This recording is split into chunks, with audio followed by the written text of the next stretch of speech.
Jah, aitäh, härra eesistuja. Ja no täna on nagu tähtis päev Eestis. Vaatan uudiseid, president võtab vastu uusi ministrikandidaate Kadriorus, millest ta nendega räägib.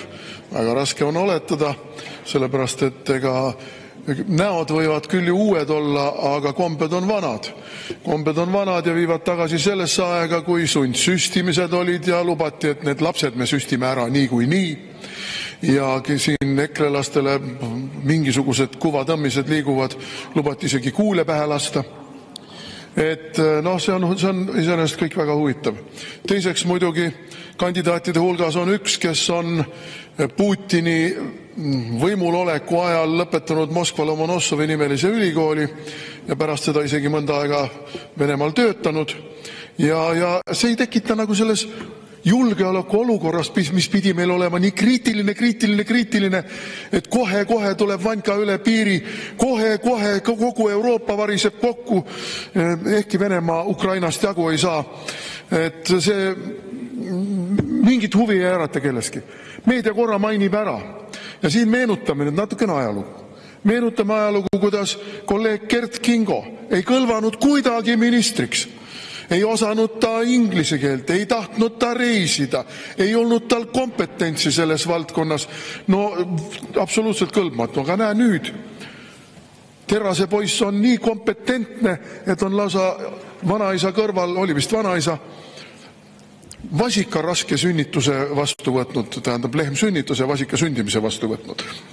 Et maamees niisugune valdab täielikult kogu seda väga laia diapasooni, mis puutub meil regionaalpoliitikasse, maaelupoliitikasse, põllumajanduspoliitikasse. Ja põllumajandus on ju lihtne asi. Ega seal ei ole ju erinevaid asju nagu taimekasvatus ja loomakasvatus ja veterinaaria ja agronoomia ja see kõik on lollidele.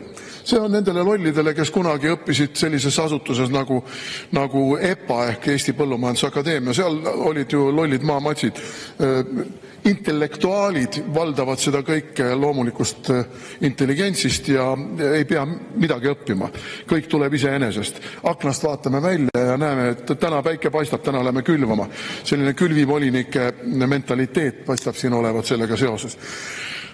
Ja siis ütleb meile see mees, kes tegelikult on jällegi seadusi, kuidas ma ütlen, vabalt tõlgendades, koos presidendiga, koos õiguskantsleriga, koos kõigi teistega ennast nihverdanud niinimetatud peaministri positsiooni, et see valitsus on eelmise valitsusega võrreldes nagu öö ja päev. Ma ei tea, kumb ta nüüd on siis öö või. Mulle tundub, et pigem öö, mitte päev. Ja et nüüd läheb elu jube heaks, sellepärast et on olemas meil nüüd tõeliselt parempoolne valitsus, kes kaotab ettevõtte tulumaksu. Aga ta ei kaota automaksu, ta ei kaota käibemaksu tõusu, ta ei kaota tulumaksu tõusu ja kõiki neid muid makse, mis siin on, aktsiisid ja nii edasi. Ei, selle ühe maksu kaotame ära ja räägime, et võt nüüd päike tõuseb kohe. No me mäletame, kuidas selle eelmise valitsuse päike tõusis. Noh, loojus seal, kus rahvas ütleb mingis panges. Et sõbrad, ei saa ikka teisiti, kui jälle meenutades seda Krõlovi valmi sellest, kuidas te ka ei istuks ja toole ei vahetaks. Välja ei tule teil mingit muusikapala. Ja selles mõttes, mida nüüd öelda?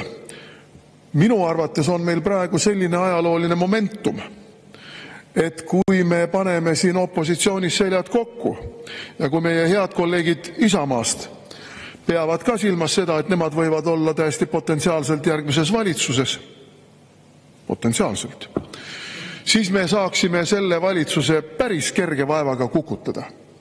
Vaatame natuke kalendreid, millal on keegi kusagil komandeeringutes, vaatame natukene, peame plaani, proovime üks kord, proovime teine kord, proovime kolmas kord ja uskuge mind, ühel hetkel õnnestub. Ühel hetkel õnnestub, sest et see Eesti 200 ei ole ju midagi. Ja jällegi meie head kolleegid Isamaast, nemad on ju meil selline tore poliitiliste, kuidas ma ütlen, õnneotsijate kogunemiskoht. Ja lagunev Eesti 200, mõni õnneotsija ikka leidub, kes tahab järgmisse valitsusse saada, juba teie ridades. Nii et sõbrad, paneme seljad opositsioonis kokku ja kukutame selle valitsuse ja lõpetame selle pimeda reformierakondliku öö. Aitäh!